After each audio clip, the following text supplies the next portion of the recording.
When I came on board as the North American EHS Director, having been a plant manager for a while, one of the gaps that we identified was the engagement of our leaders.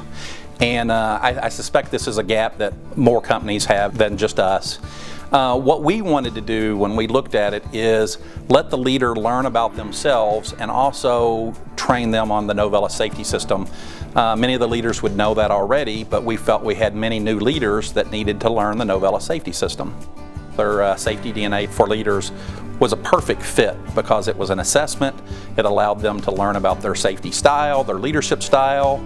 The one-on-one coaching allowed them to develop a personal safety action plan that fit into our work planning model. And we also were able to build on that with our Novelis safety system training. So we felt that was a complement of what we felt we had a good program on with the Novelis safety system, but we wanted the leaders to learn more about themselves and how they could apply that system to their workforce. We have 8 plants in North America. And when we started this process, one of those plants is a joint venture location. We looked at that along with them and decided that they would not participate in the SafetyDNA for Leaders program this year.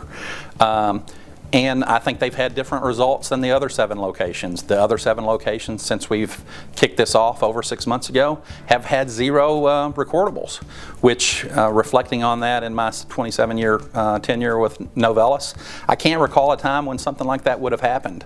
The 8th location has had some recordables, and I think they recently have looked at some things they need to be doing differently. And this leadership engagement is one of those things that they're focused on, and they're working to improve that area right now. As my role as the EHS leader for North America, I am in all of our locations.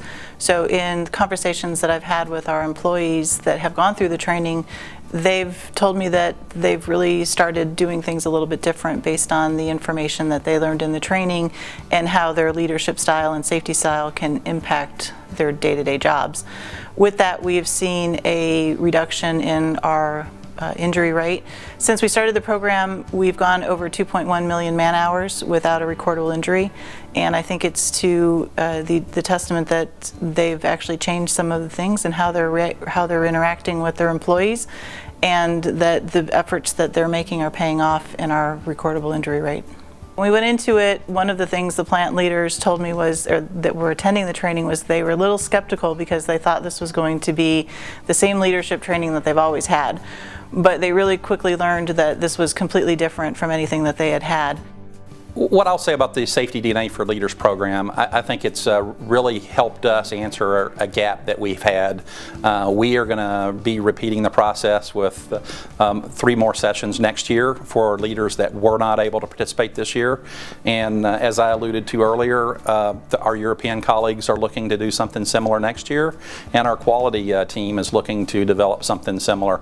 So I think it's really hit the sweet spot of a gap that we had, and I'm glad we did it and recommend others consider it.